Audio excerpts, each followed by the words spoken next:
Right, just getting settled. Right, I'll put comments up. Okay.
Right, won't be a second.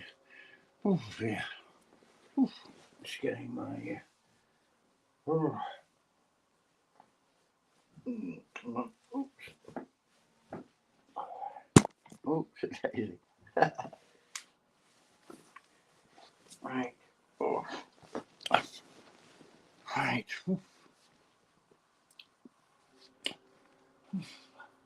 Well. Right, we're now up to part 2 of the book, which goes into Vietnam. This is very, very interesting. I think I'll take a couple of these hats off. I'm starting to get a bit warmer, so yeah, that'll do. Looks suitably. Not keeping the light out of my eyes, it's a bit bright, these lights. We need lights, so I'll chuck a hat on. There we go. Right.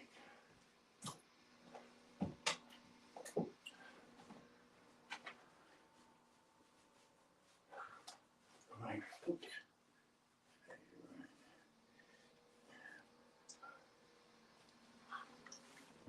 Oops. Right. Sorry about the slight kerfuffle. 3 minutes kerfuffle. Dead air. Well, we could have advertised various Procter and Gamble products. You know, soap adverts, etc. But no, we're going straight into a very serious part of the book. Very fascinating indeed, and very revealing as well. So, anyway, no one will be there reading it, watching this now, because everyone will be busy. That's the whole point. So I don't get disturbed. I can read it, and people hopefully will enjoy the replay. At the end of the video, I'll put the timestamp in, so you won't have to watch me preparing for this, amazing broadcast. And here we have The Pentagon's Brain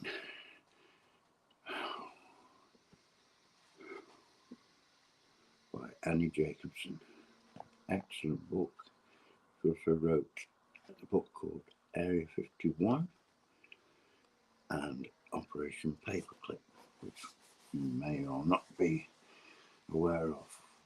Operation Paperclip was the spiriting out of various Nazis, rocket scientists, eugenicists,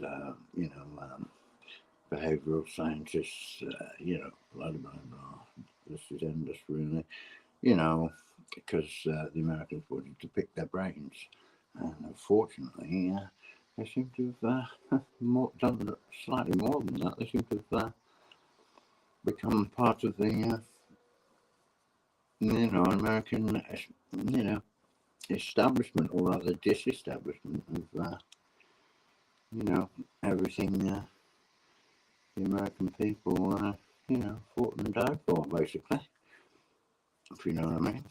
Freedom seems to be at a premium in America at the moment. So we're on part 2 of the Vietnam War. Something that was totally unnecessary, of course. And I know from past facts and books I've read and stuff that at least 58,000 American servicemen died in the conflict, which went on for quite a few years, and goodness knows how many Vietnamese and South Vietnamese, Viet Cong and the South Vietnamese were killed also, I mean, it could run into, I've heard estimates, 1.5 million people, 2 million people. I guess we'll never know. And of course the attendant damage to the environment, forestry, everything else. Right, so we're on part 2 of The Pension's Brain by Annie Jacobson, The Vietnam War. Chapter 7, Techniques and Gadgets. The first 2 US military advisors to die in the Vietnam War were ambushed. Major Dale Bois, I think it is, that's B-U-I-S, I'm just guessing it's French.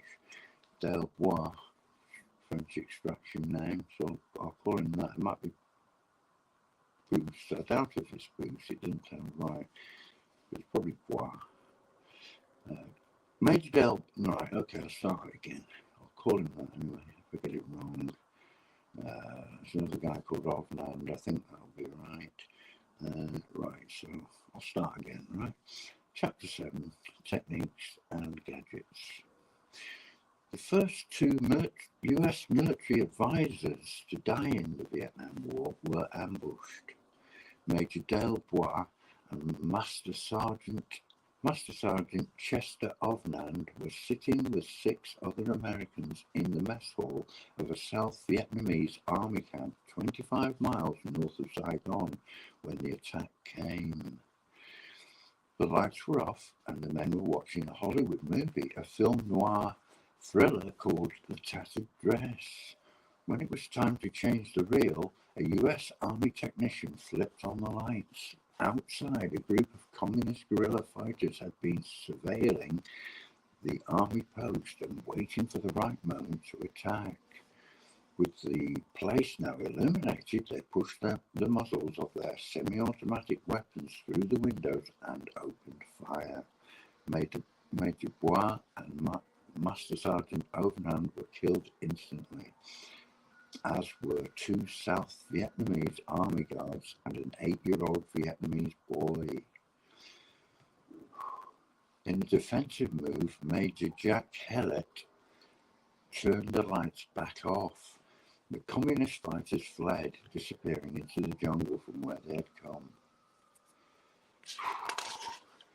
In his first 2 months in office, President Kennedy spent more time on Vietnam and neighboring Laos than on any other national security concern. Counterinsurgency warfare, all but ignored by President Eisenhower, was now a top priority for the new president. William Goodell finally had an ear, and by winter the Advanced Projects Research Agency made its bold first entry into the tactical arena. On the morning of his 8th day in office, the new president summoned his most senior advisors, the Vice President, the Secretary of State, the Secretary of Defense, the Director of the CIA, the Chairman of the Joint Chiefs of Staff, the Assistant Secretary of Defense, and a few others to the White House. The subject of the meeting was Vietnam Counterinsurgency Plan. That's in parentheses. The location, still so foreign and far away that it was hyphenated in the official memorandum. 2 days after the meeting, President Kennedy authorized an increase of $41.1 million to expand and train the South Vietnamese army, roughly $325 million in 2015. Of far greater significance for ARPA, that's the precursor to DARPA, obviously. It was first called ARPA. Yeah. President Kennedy signed an official counterinsurgency plan. This important meeting paved the way for the creation of two high-level groups to deal with the most classified aspects of fighting communist insurgents in Vietnam, the Vietnam Task Force and the Special Group. William Goodell was made a member of both groups. From the earliest days of his presidency, Kennedy worked to distance himself from a traditional old-school military mindset. President Eisenhower, then 71 when he left office, had been a five-star general and served as Supreme Commander of the Allied forces in Europe during World War II. President Kennedy was a dashing young war hero, full of idealism and enthusiasm, and just 43 years old. Kennedy sought a more adaptable, collegial style of policy making when it came to issues of national security. The Eisenhower Doctrine was based on mutual assured destruction, or MAD. The Kennedy Doctrine would become known as flexible response. How nice.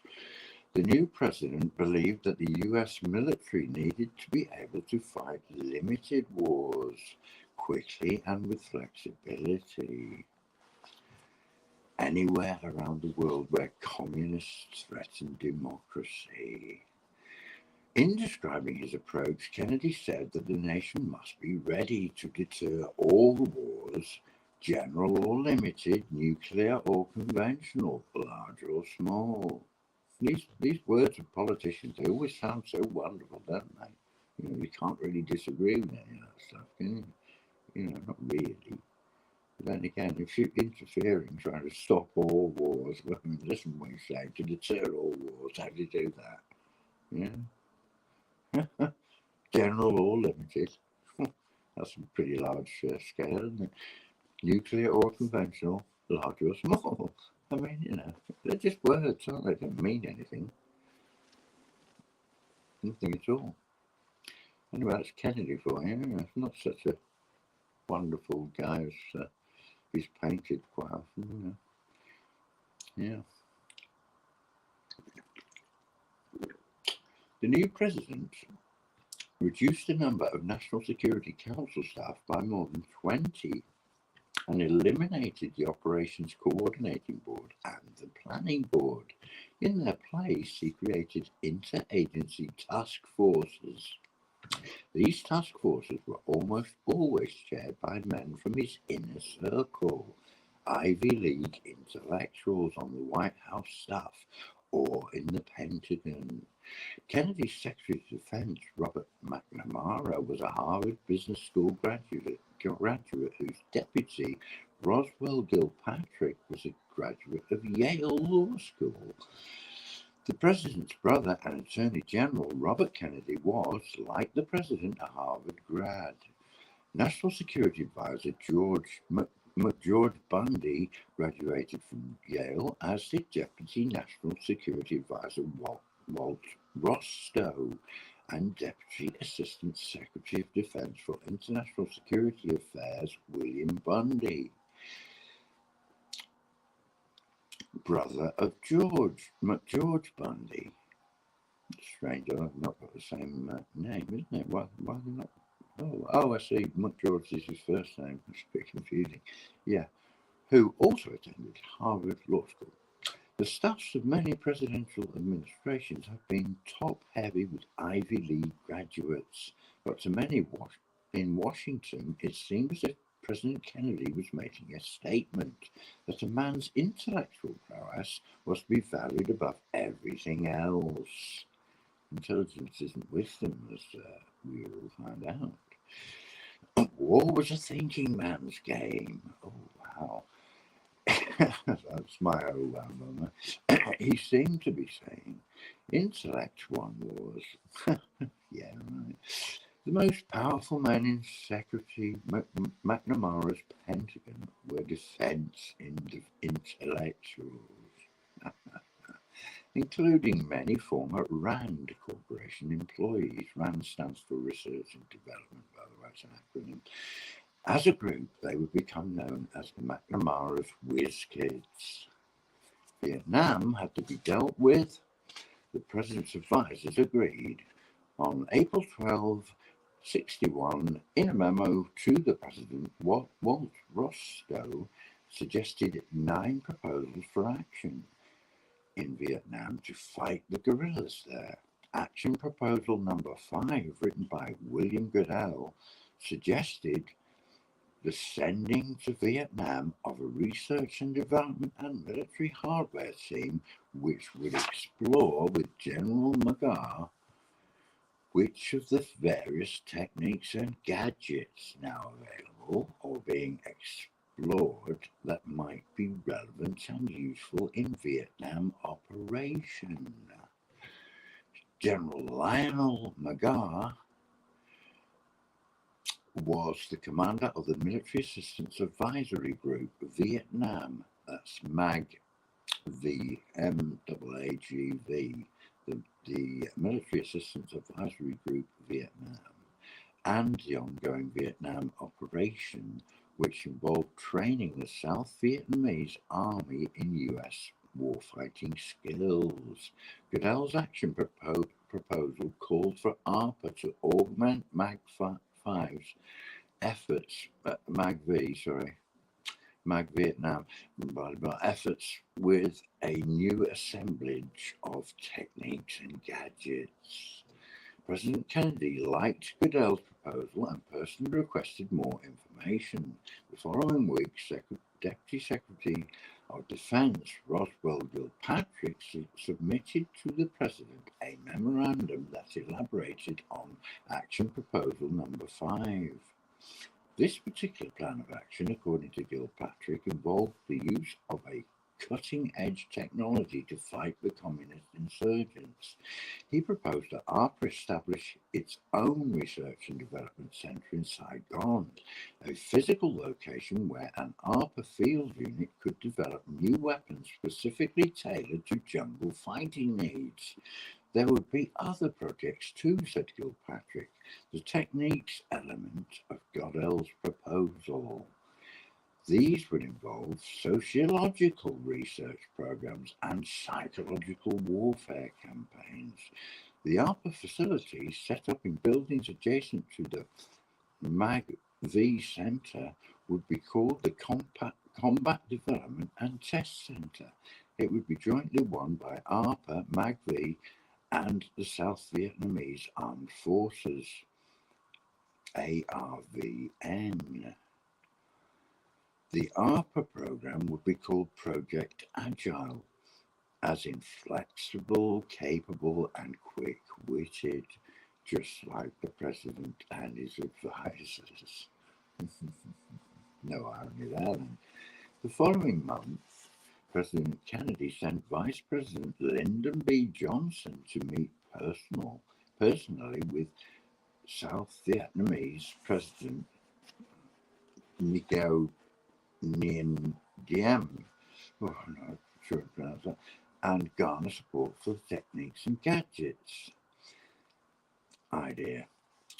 Photographs of the 2 men dressed in matching white tuxedo jackets and posing for cameras at Diem's Independence Palace in Saigon were reprinted in newspapers around the world.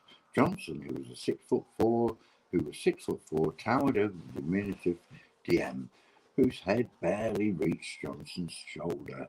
Both men smiled broadly for the cameras, expressing commitment to their country's ongoing partnership. Communism was a scourge, and together the governments of the United States and South Vietnam intended to eradicate it from the region. President Diem, an avowed anti-communist and fluent English speaker, was Catholic, well-educated and enamoured of modernity. These qualities made him a strong ally of the US government. but alienated him from many of his own people. In the early 1960s, a majority of Vietnamese were agrarian peasants, Buddhist and Taoist rice farmers who lived at the subsistence level in rural communities distant from Saigon. By the time President Diem met with Vice President Johnson to discuss fighting communist insurgents with techniques and gadgets, Diem had been in power for 6 years. Diem ruled with a heavy hand and was notoriously corrupt, but the Kennedy administration believed it could make the situation work.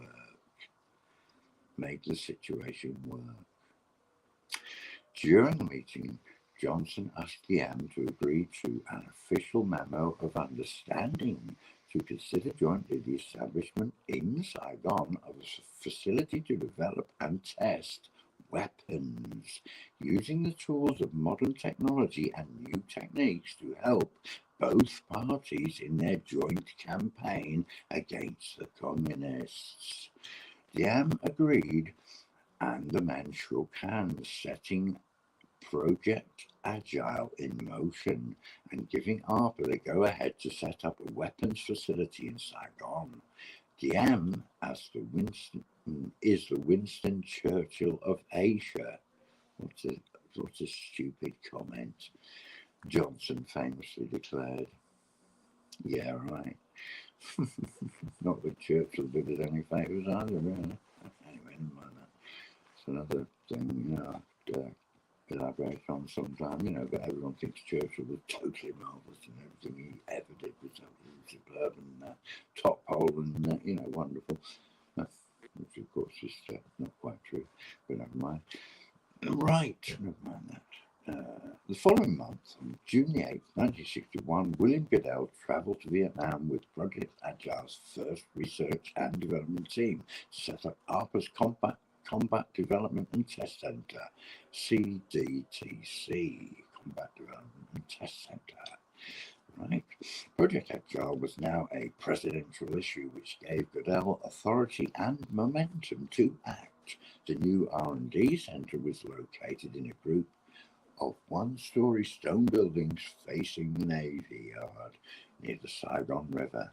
Each building had heavy shutters on the windows and doors to keep out the intense Saigon heat. Ceiling fans were permanent fixtures inside all of the buildings, as were potted palms and tiled floors. On the walls hung large maps of Vietnam and framed posters of the CDTC logo, an amalgamation of a helmet, wings, an anchor, and a star. Desks and tabletops were adorned with miniature freestanding US flags, and there were large glass ashtrays on almost every surface. Some buildings housed ARPA administrators, while others functioned as laboratories where scientists and engineers worked. Photographs in the National Archives show ARPA stamped in bold stenciling on metal desks, tables, and folding chairs. During the trip, Goodell met 3 separate times with President Diem.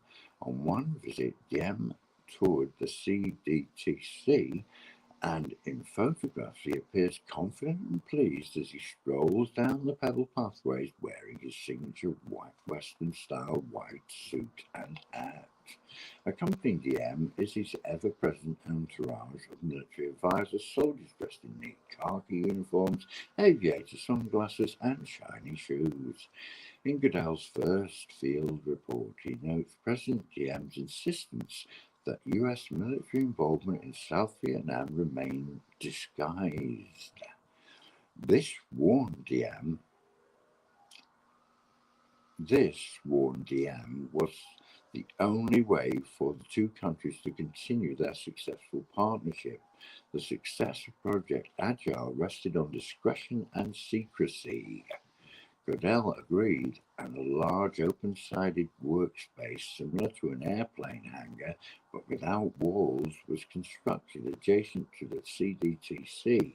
Here, local Vietnamese laborers toiled away in plain sight, building components for Project Agile's various secret weapons programs.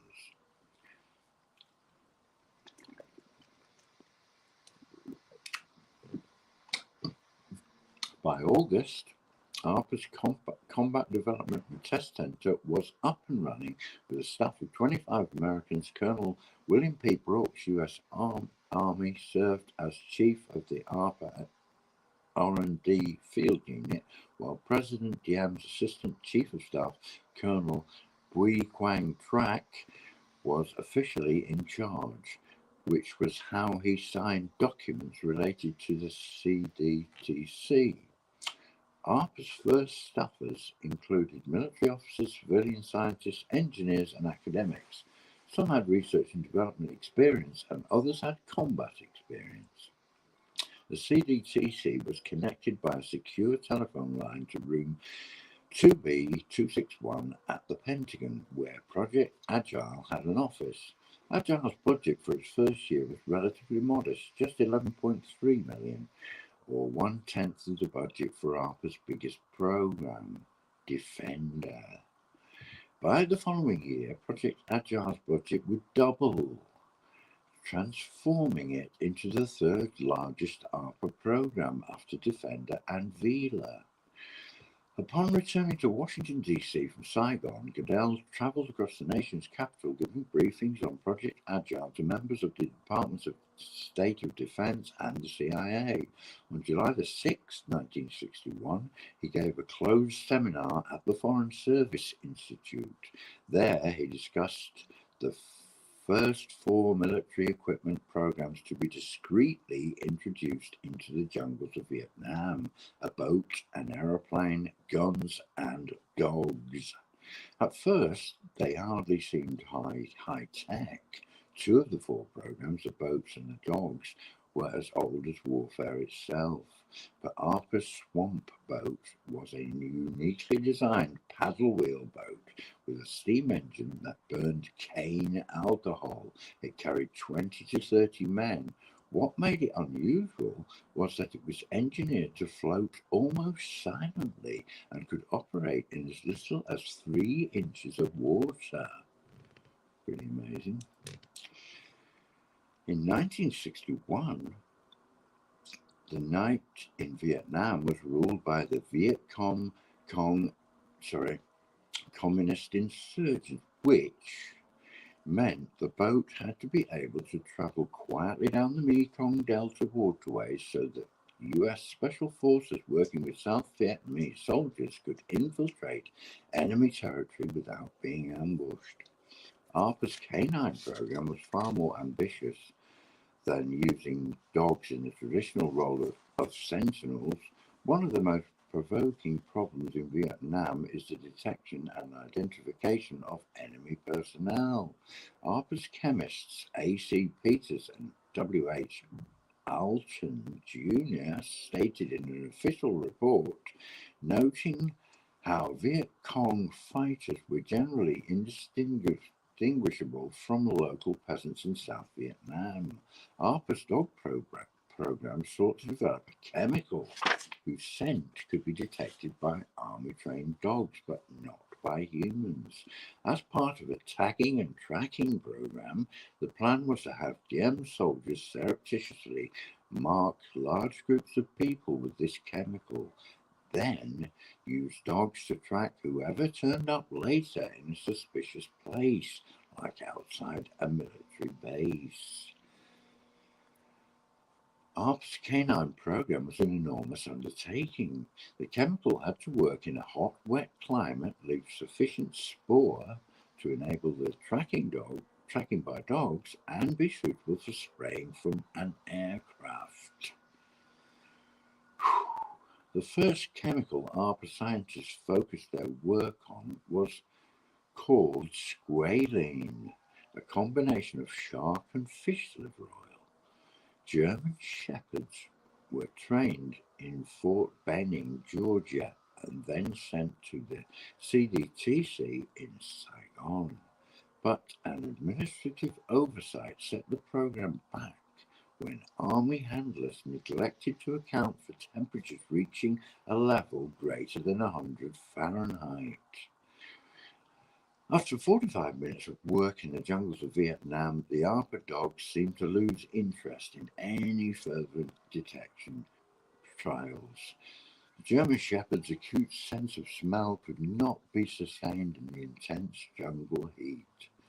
The first Project Agile aircraft introduced into the war theatre was a power glider designed for audio stealth. Light, highly manoeuvrable, and able to fly just above the jungle canopy for extended periods on a single tank of gasoline. Goodell called it an aeroplane Volkswagen because it flew so close to the treetops, guerrilla fighters found it nearly impossible to shoot down. ARPA's power glider would pave the way for an entirely new class of unconventional military aircraft, including drones. The most significant weapon to emerge from the early days of Project Agile was the AR-15 semi-automatic rifle. In the summer of '61, DM's whoopsie-daisy, something happened. Yes, I'm running out of battery, so I'll just this looks like it should work. Right, I think that'll be working. We shall see. Right, where are we? Sorry, the most significant weapon to emerge from the early days of Project Agile was the AR-15 semi-automatic rifle. In the summer of '61, DM's small in-stature army was having difficulty handling the large semi-automatic weapons carried by US military advisors. In the AR-15, Goodell saw promise, something the short, small Vietnamese can fire without bowling themselves over, he explained. Goodell worked with the legendary gun designer Eugene M. Stoner to create 10 lightweight AR-15 prototypes, each weighing just 6.7 pounds. Vietnamese commanders at the CDTC expressed enthusiasm for this new weapon. Goodell told Secretary McNamara expressed enthusiasm for this new weapon. Goodell told Secretary McNamara preferring it to the M1 Garand and Browning bars that they had been carrying. Right, so the commanders, he's told, it's not very well written, but well, I probably read it wrong. Yeah, so Goodell was telling McNamara that it was a better weapon, basically, blah, blah, blah. Inside the Pentagon, the military services have been arguing about a service-wide infantry weapon since Korea. With Agile's presidential issue authority, Goodell cut through years of red tape and oversaw the shipment of 1,000 AR-15s to the CDTC without delay. US Special Forces took the AR-15 into the battle zone for live action tests.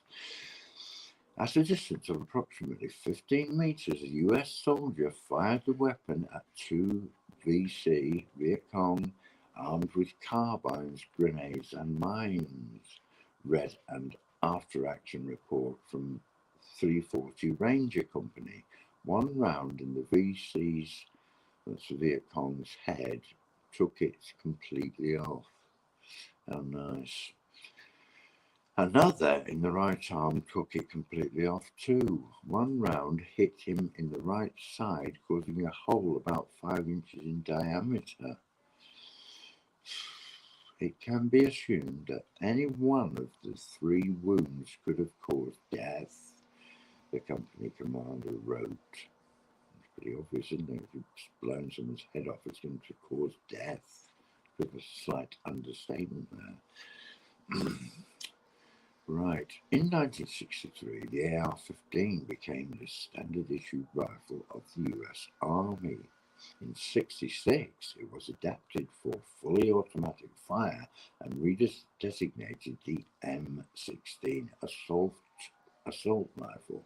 The weapon is still being used by US soldiers The development of the M16 would almost certainly not have come about without the existence of ARPA, noted an unpublished internal ARPA review written in 1974. The Combat Development and Test Centre was up and running with 4 weapons programs, but dozens more were in the works. Project Agile Gadgets would soon include shotguns, rifle grenades, shortened strip bullets, and high-powered sound cannons.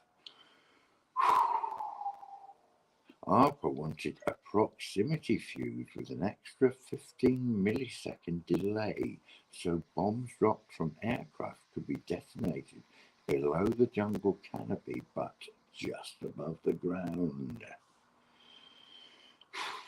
Big projects and small projects. ARPA needed them all. Entire fleets of army vehicles required retrofitting and redesign to handle rugged jungle trails.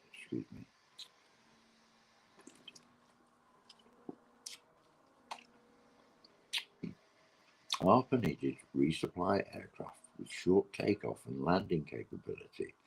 It had plans to develop high-flying helicopters and low-flying drones.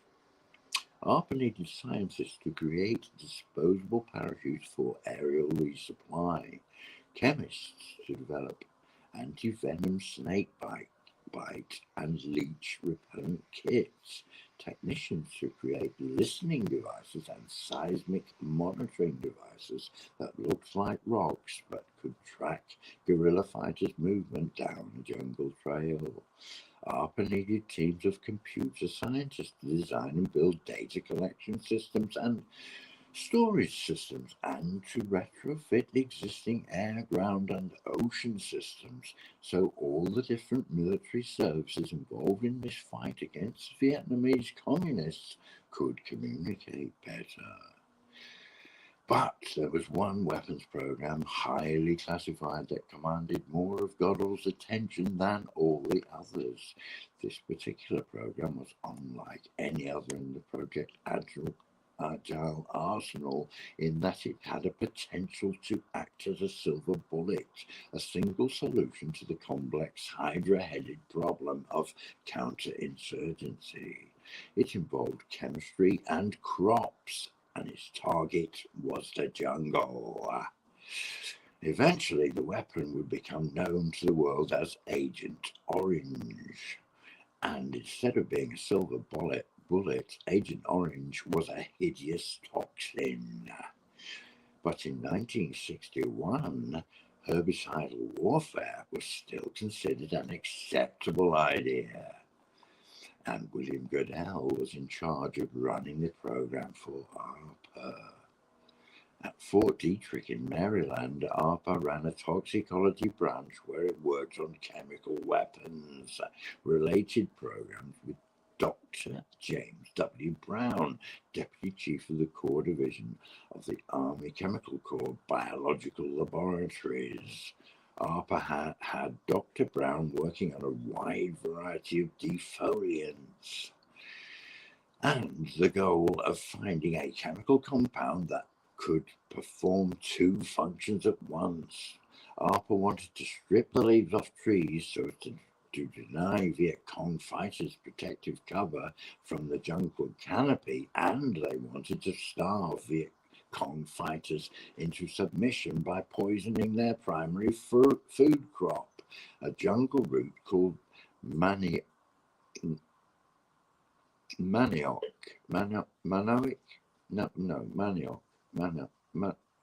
don't know how to pronounce it. MANIOC. Manio, we'll call it. Manio. Okay. On July 1761, Goodell met with the Vietnam Task Force to brief its members on what was then a highly classified defoliation program and to discuss the next steps. This was This is a costly operation which would require some 3 years for maximum effectiveness, Goodell said. The use of biological and chemical weapons was prohibited by the Geneva Convention, of course, and from his experience in Korea, Goodell knew how easily the international spotlight could turn its focus on claims of Geneva Convention violations. For this reason, anyone briefed on the defoliation campaigns and all personnel working at the CDTC were advised to move forward, subject to political, psychological restrictions such as those imposed by communist claims of US biological warfare in Korea. The classified program would be called Anti-Crop Warfare Research. How nice of them. As destroying enemy food supplies was not against the rules of war. In the field, operational activities were to be referred to as CDTC Task Number 20, or Task 20 for short. While this is interesting to note, ARPA's unity with the Vietnam Task Force on this question of allowing this controversial decision to proceed, the record indicates that the meeting was a formality and that Goodell had already gotten the go-ahead. On the same day, Goodell met with Vietnam Task Force. The first batch of crop-killing chemicals, a defoliant called Denoxol, arrived at the Combat Development and Test Center in Saigon. A few days later, spray aircraft were shipped. A week after that, Dr. James W. Brown, Deputy Chief of the Crops Division at Fort Detrick, arrived at the CDTC to oversee the first defoliation field tests. Excuse me.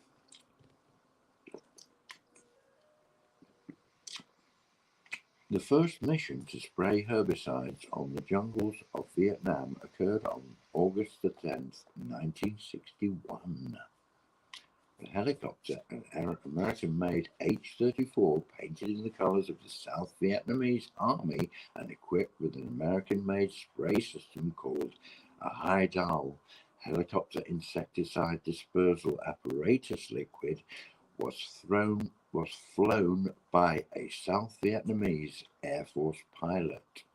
President Diem was an enthusiastic advocate of defoliation, and 2 weeks later he personally chose the second target. On August 24, a fixed-wing aircraft sprayed the poisonous herbicide Denoxol over a stretch of jungle along Route 13, 50 miles north of Saigon.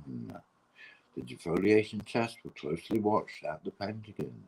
R&D field units working out of the CDTC oversaw Vietnamese pilots as they continued to spray herbicides on manhwa groves and mangrove swamps. Goodell and his staff were working on a more ambitious follow-up plan. A portion of the Mekong Delta, believed to contain one of the heaviest Viet Cong populations, designated Zone D, was chosen to be the target of a future multi-phase campaign. Phase 1 set a goal of defoliating 20% of the manhwa groves and mangrove swamps over a 30-day period. This was to be followed by Phase 2, with the goal of defoliating the remaining 80% of Zone D, meaning the entire border with North Vietnam.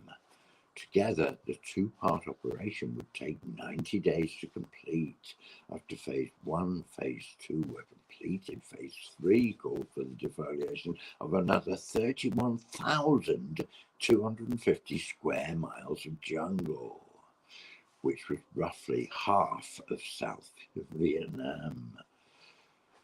Finally, ARPA's R&D field units would be dispatched to burn down all the resulting dead trees, turning the natural jungle into a man-made farmland.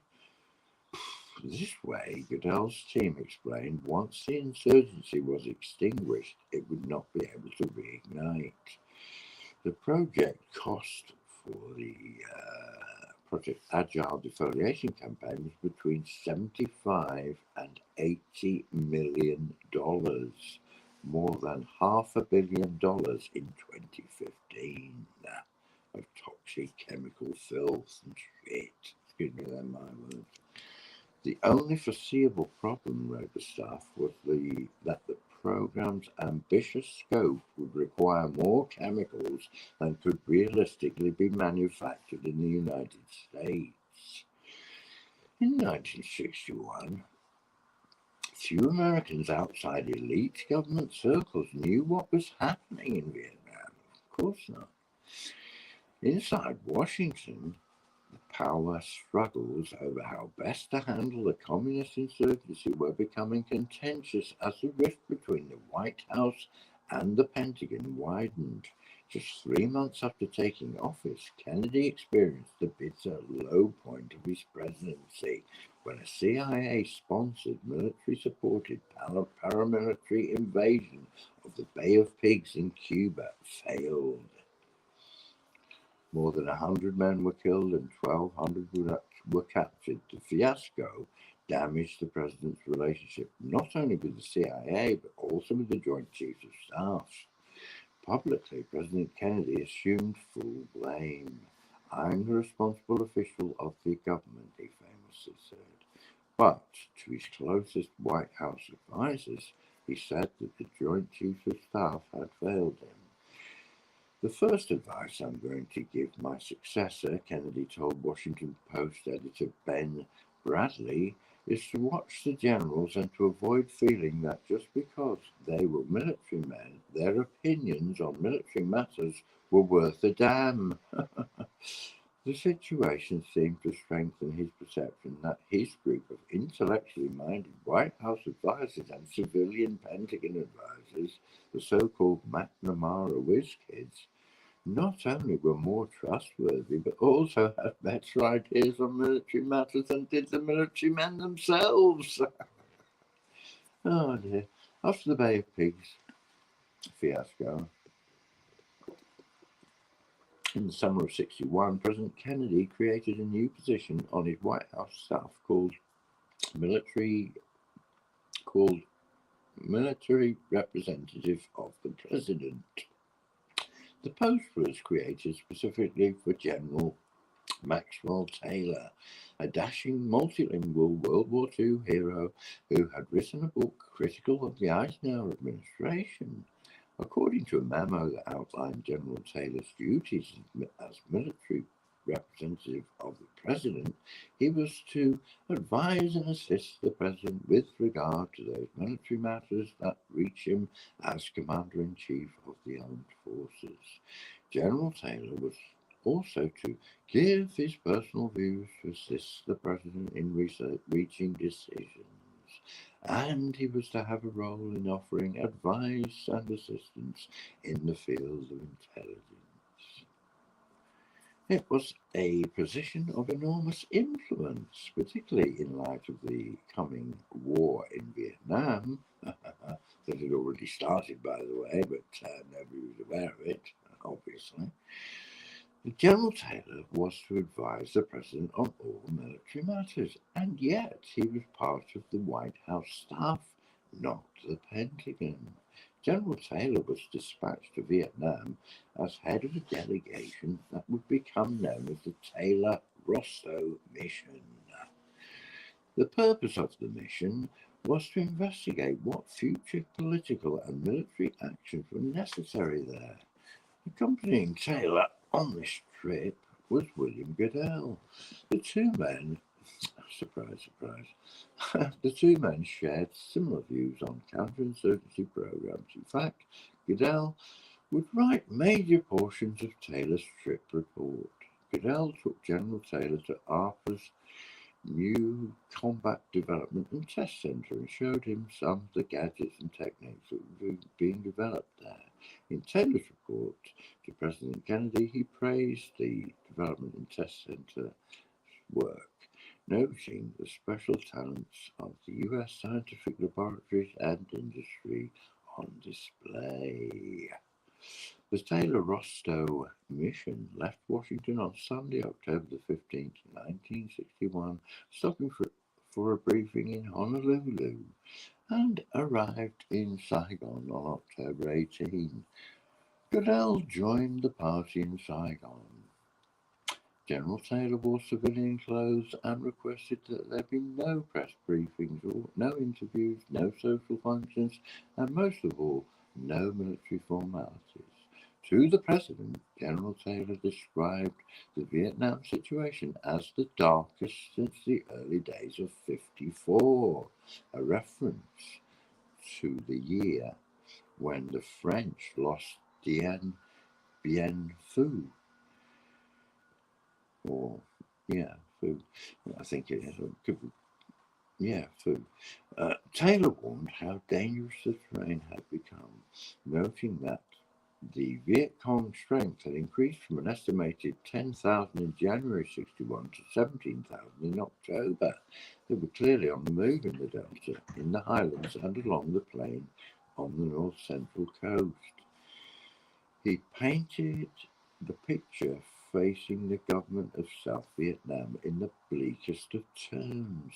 President Diem and his generals were watching with dismay the situation in neighbouring Laos and the negotiations in Geneva, which convinced them that there would soon be a communist-dominated government in Vientiane,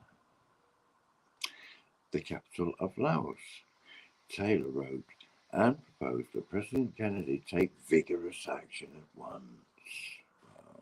If Vietnam goes, it will be exceedingly difficult not to impose, it's not impossible to hold Southeast Asia, Taylor warned. What will be lost is not merely a crucial piece of real estate, but the faith that the US has the will and the capacity to deal with the communist offensive in that area. General Taylor's message was clear. The United States needed to expand its covert military action in Vietnam. In his report to President Kennedy, Taylor suggested making use of ARPA's gadgets and techniques, most notably a very few secret weapons on the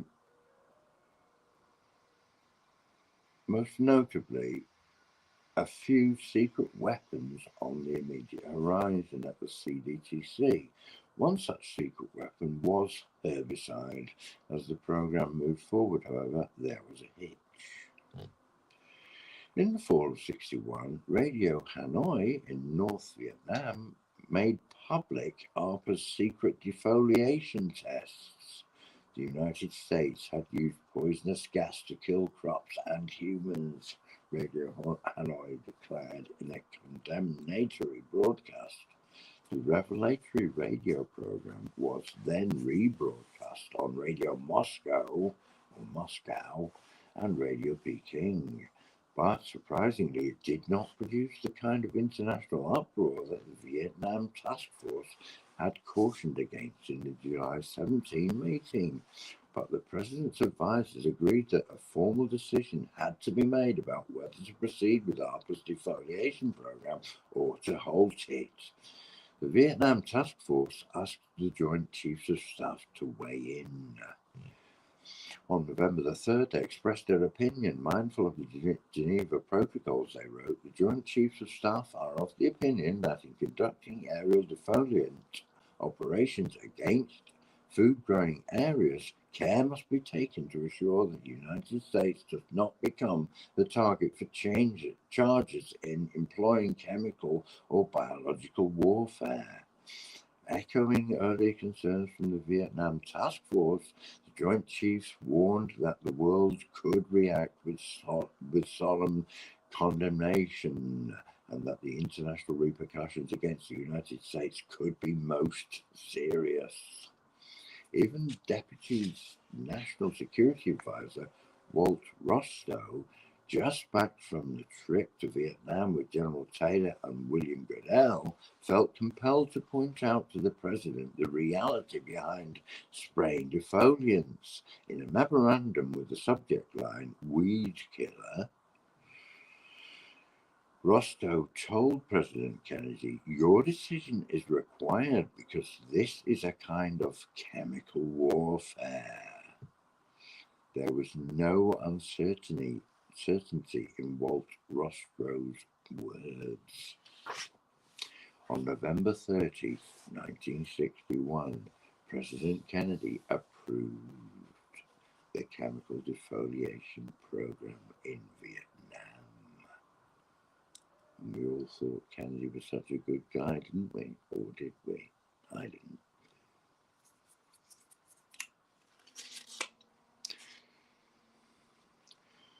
The program, said Kennedy, was to be considerably smaller than the Advanced Research Project Agency had originally devised, and it should instead have a budget between $4 million and $6.5 million. With President Kennedy's blessing, the genie was out of the bottle. By war's end, roughly 19 million gallons of herbicide would be sprayed on the jungles of Vietnam. A 2012 congressional report determined that over the course of the war, between 2.1 million and 4.8 million Vietnamese were directly exposed to Agent Orange. From his upper office in the Pentagon, William Goodell sent a memo marked secret to Dr. James Brown, the Army scientist at Fort Detrick, asking Brown to come see him at once. During the meeting, Dr. Brown was informed that he was now officially the person in charge of defoliation operations in Vietnam, and that he was a representative of the Secretary of Defense.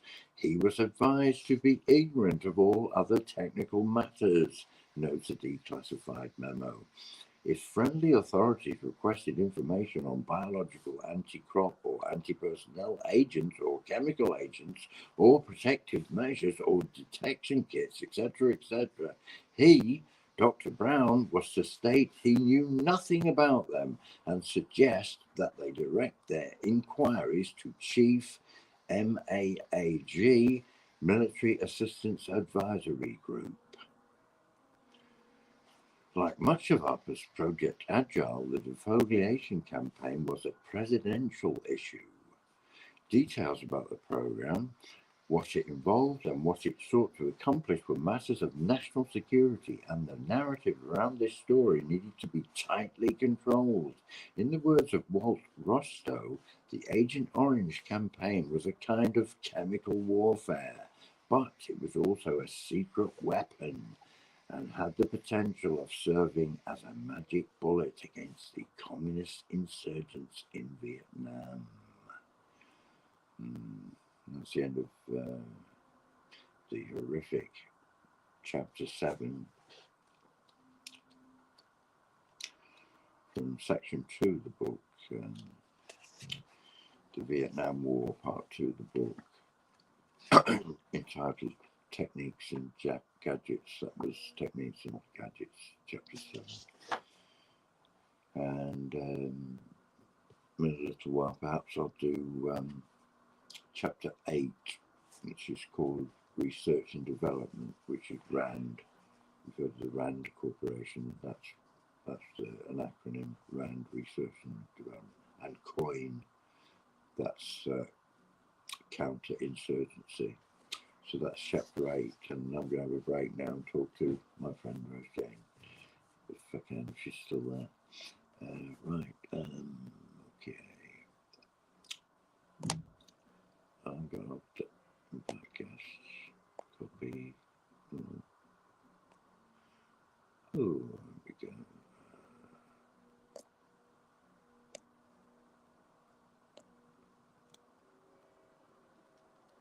Oops, hang on a second. Oh, there. What's going on with this?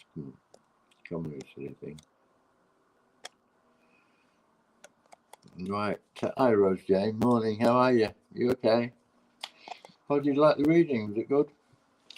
I think I did fairly well on that. I think I'm getting better as the more I do them, the better I'm getting at it, I think. Well, I like to think so anyway. There's a bit of faffing about at the beginning while I was getting ready. I wasn't sure you know, I was a bit tired at first, and I should have left it till perhaps about 10 minutes later. I would have been more kind of fully awake then. I started off a bit sloppy, but you know, I'll put the timestamp in so everyone can miss all that rubbish out. It's only about 3 or 4 minutes at the beginning, but yeah. Are you still there, Rose Jane? Thanks for saying that. Thanks for being kind. I only took it. It's only taken an hour to read that. That's not bad, really, because they're quite, I don't know, they're pretty technical. Some of these paragraphs, you know, some of these things in there. I'm doing good. Hope you are too, my friend. Yeah, I'm doing all right. Yeah, I'm okay. You know, had a bit of a trouble yesterday. Still got a bit of hassle there. It's like they're trying to make it difficult for me, you know. I've just had some hassle lately, but never mind. Never mind, isn't it? Just let it go in my head, you know. I'm just, you know, I'm just do their crap and I'll just totally ignore it. That's all I can do, really. Well, I'll just phase it out. Just, you know, give them my perspective is all I can do and carry on. How are you? How's your daughter? Is she okay?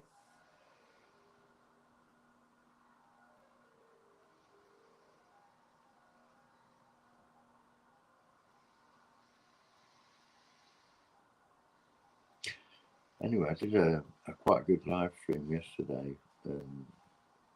Sorry, was it this morning? No, it was yesterday. No, I was listening to it this morning, not while I woke up. Yeah, it was yesterday. Got to be yesterday. And it's really good, actually. It's really quite a nice live stream. And I've got, do you know Roadhog Kennels, which is near you,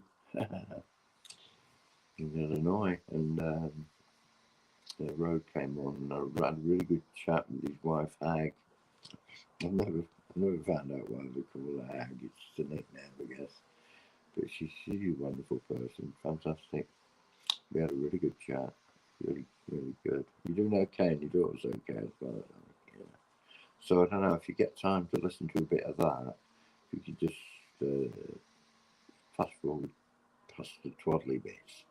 There's a nice bit where I'm talking to Hag, and all the cattle, the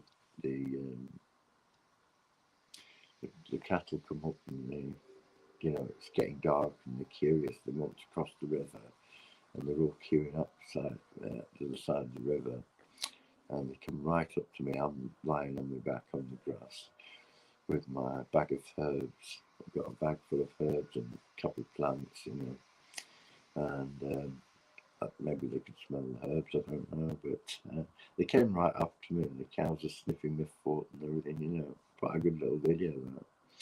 You know, it's a good moment, that was. Very kind of a spiritual thing, that spiritual moment. Yeah. Yeah, I think you'll like that bit. It's good. It's a good little conversation we're having as well. Very good. And Rhodes always a nice guy as well. Yeah, great. So yeah. But you know, you don't have to listen to all of it. It goes on for I don't know, it's a couple of hours of stuff, but you just fast forward it, you know, and probably skip it till you see me and Hack and well, me and Rhodes. You know, when we're talking, when I'm sat down, there's cows in the background. That's when it starts to get interesting. It's quite a nice section there, probably about I don't know, perhaps an hour. I don't know, something like that. We have a really good conversation. So yeah.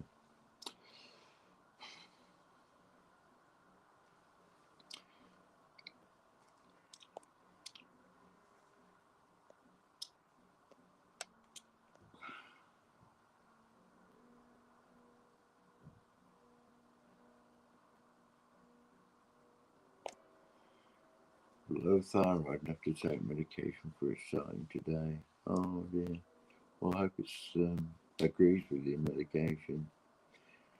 Yeah.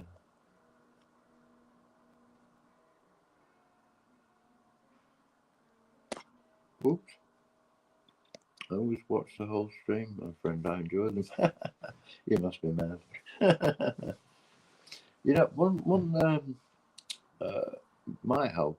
One tip for listening to my stuff is sometimes when I'm reading, if my reading sounds sluggish, if I'm a bit tired, it might sound a bit slow. So my mind's trying to think ahead of read ahead while I'm trying to think. Read it accurately. So I'm thinking before I'm reading, and sometimes it slows down. There's a bit of a lag between words or sentences. But if you click on the speed up function on your phone, if you've got one, you should have. You can speed the video up to 1.25, so it's a quarter faster than it should be.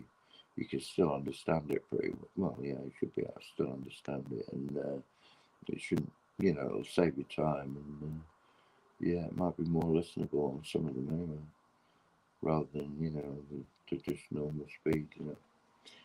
Yeah, I do that a lot when I'm listening back. Sometimes I listen at 1.5 times because I've read it and I've sort of got the idea of what it's all about. I'm like, but yeah, those are the ones I actually listen to again because I'm remembering it then and learning. Sometimes when you read something, you're reading it live. You don't take in the full import of what it's saying, but then when you listen to it back, you go, oh yeah, that's that, and you make different connections, so yeah, it can be interesting.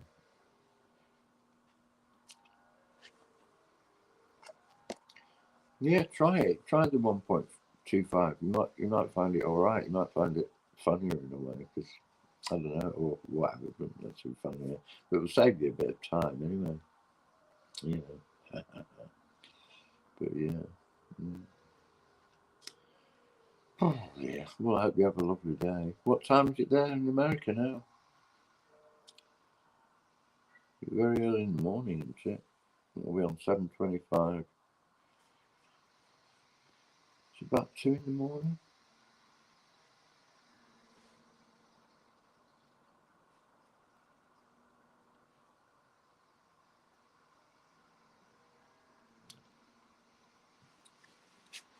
Oh.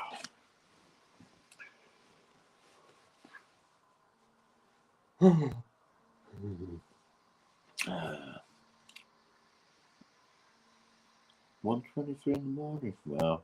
That's not too bad. Yeah, that's pretty cool. What was the sound quality on this one like? Was it okay?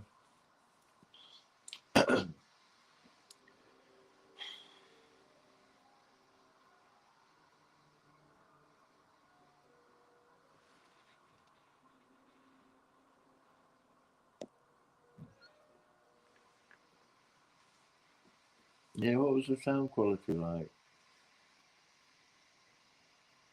Yeah, I've been to bed, yeah. Yeah, I didn't sleep for long though.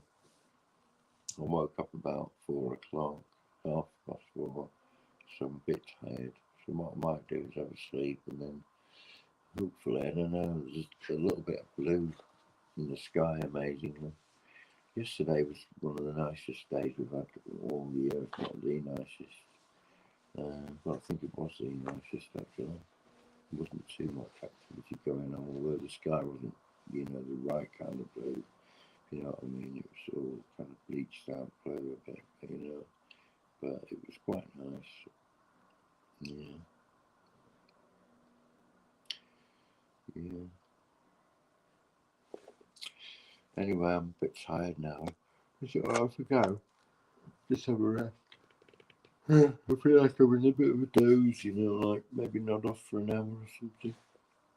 7, 8:30, and then get up and, potter around. Have a cup of tea. I might have a cup of tea before I go to bed, actually. I'm dry after reading that. Even though I'm drinking water, the atmosphere feels so dry. Yeah, so I better go then.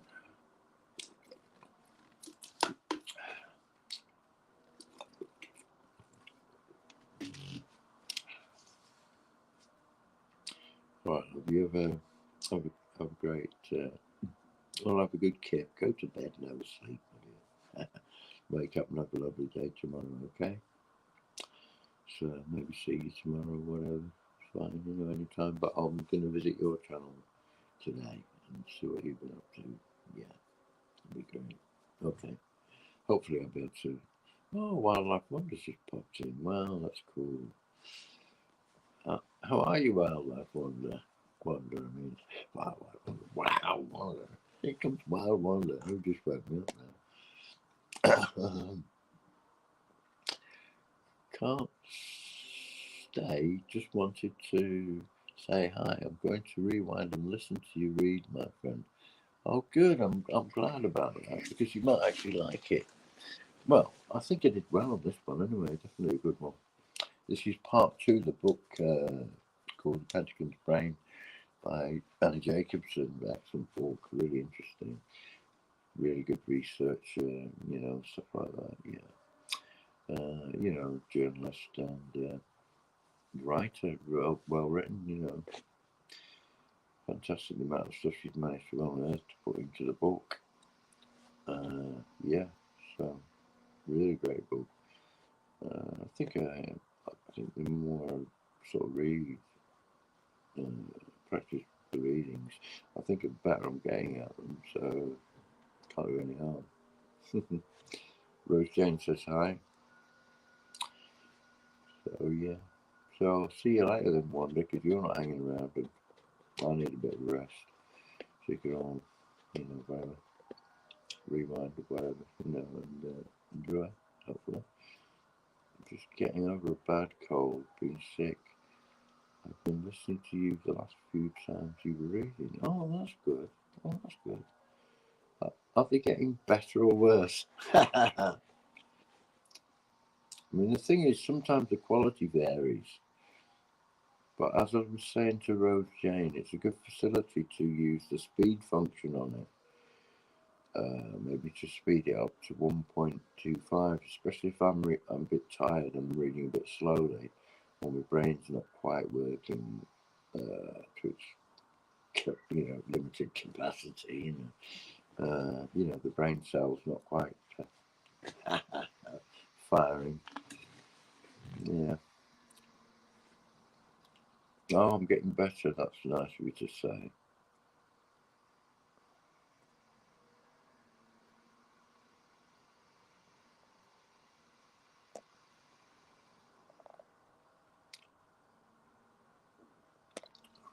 Yeah, I hope you're feeling better too, Wanda. Wasn't sure whether you were saying the reading's getting better or you're feeling better. But well, you are. Your sister says I'm just getting over a bad cold, so you are getting better. That's good. Yeah. Oh dear. Yeah. That's good. You're welcome on the live streams. I had a really good one with Road and Hag yesterday. I highly recommend that because I think you'll like that. I mentioned you on it as well, Hag. Yeah. And there's a nice little section in there. You don't have to watch it all. So it's a couple of hours or whatever it is. And there's a nice section where all the cattle are coming over to see me. I'm lying down. I've got a bag full of. I've been shopping. I'm lying down. I've got a bag full of herbs, and they can smell them. And I think partially that attracted them. But they wanted to get across a little stream, a brook. And they were all queued up the other side and were listening to me talking, and they could hear Hag, obviously, sensitive ears and that, the animals, and curious, and, they all came up, they were right up to me, sniffing my feet and all sorts, really close, yeah, and putting their nose in the bag, one of them was. And so I was getting bits out and trying to feed it, wouldn't take it directly from my hand, but sort of dropped it on the grass nearby. Them to get the herbs. I've got to have basil and parsley and something else probably. Yeah, and I've had some sweet peas and stuff. Just stuff. I'm going to cheer the place up a bit.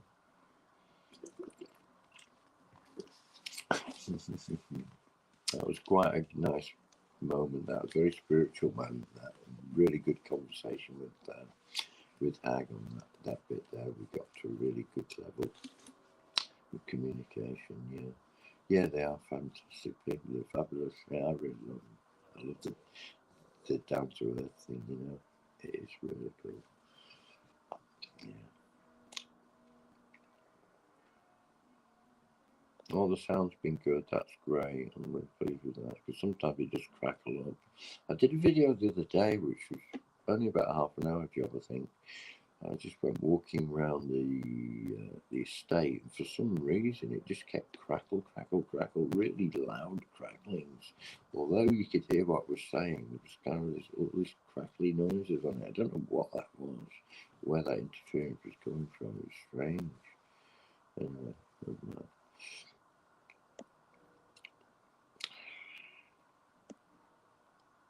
Yeah.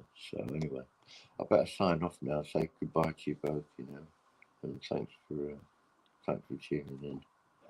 And any lurkers out there, hello, welcome to. You're welcome to lurk as much as you like, and you're also welcome to come up and be brave and get on screen. Does anyone want to have a quick chat before I go? Do you want to step up, wander, and have a quick good hi, good morning kind of thing? Hi there. I'll talk in my American accent. I try and do the best I can. Oh, you going night? Okay, you're going to sleep. Okay, my dear. I will see you soon, my love. Yeah. Oh, dude. I sound like a right flattering old flounder there, don't I? Yeah, so yeah. I don't know why I went into that one. When I do a bit of comedy, mess about, if I do accents, my whole mindset changes depending on the accent. Like if I go into a London accent, I'll sort of go, yeah, well, we're having a bloody lovely morning this morning, and I don't know why, but I don't know what's happened. Tea lady's not arrived. I know I'm waiting for my tea. I'm getting a bit cheesed off with it all, Yeah, I'm going to have to go to the pub and buy myself a beer. I've got to get out of here. I can't stand it anymore. I can't even get a bloody cup of tea in the morning. Hey, what's this country coming to, eh? Huh? Whatever, silly shit like that. But, there's all kinds of weird accents in England. Before you go out to the East Coast, then they speak like this. They say, good morning. They say, I eat my beans with a spoon. I eat my beans with a spoon. I eat my beans with a spoon. And they say, you're all right, boy, instead of boy. And if they're really broad, they'll say, all right, buh, just buh for boy. Right, all right, buh. That's it. I did it back to front. And then you got the northern accents. Hey, bag 'em. It's bloody tough up north now. We're having all this bloody stupid 15 minutes, 30 seconds, 0.8 minute cities. Okay, now apparently they're moving up, they're starting it off in that bloody place down south, what's it called? Oxfordshire. You think there's more. There's more bloody intelligence down there in Oxford. I thought there were intelligent people that coming out of them universities. They seem to have just totally lost the plot, haven't they? If they fall for the 15-minute city thing, I think Britain's completely finished. Thank you. And please don't talk to me about 15-minute cities again, because I'll get bloody angry with you. And I'll kick you out of bloody building, thank you. I'll kick you down bloody stairs. Okay, thank you. Now, fuck off. Whatever, Get a bit naughty there, wouldn't it? But yes, you get these characters. And but the thing is, once you change your accent, somehow different silly shit comes into your mind. It's like just comes out of nowhere, you know what I mean? I'm into a character, slightly grouchy, miserable. character. But, you know, they might say some relevant stuff in between their anger and, I don't know, whatever. Yeah, so that'll make you chuckle. I'm going now. I'm going to go before I go totally insane. Yeah. My name's not Dave, it's David, but never mind. I forgive you.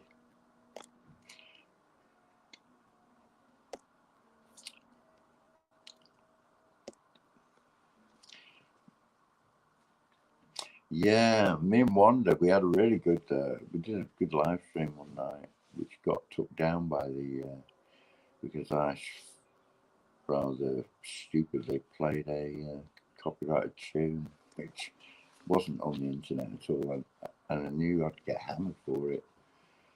You know, really, I knew when I put it on, I knew it would get took down. But I saved most of that conversation, you know, because, you know, me being the creator of it, I'm able to listen to it on the StreamYard. So I can re-upload that conversation at some stage, maybe. I might, you know, I might just do a video, you know, like a Skywatch video, and just have some of that conversation, the best bits, without all the personal bits in it, where I was a bit depressed that time. I was, you know, yeah. So I don't need all that line, but all the positive stuff, I'll keep that in, and you know, upload it. I've listened to it back because I recorded it and I've just put it to a sound file. It's just an MP3, so that could be playing in the background while I just aim the camera around the, oh, well, you know, go through the forest or do sky watching, whatever, you know, countryside stroll, and you can have that in the background. It's interesting at the same time, and it'd be quite, yeah, be good. And then everyone can hear it all again without the, yeah, the marvelous music. Yeah. Okay, I'm going to go now. Have a lovely day. Okay. Cheers, everyone. Thank you. Thank you very much. Love you all. Okay. Bye bye.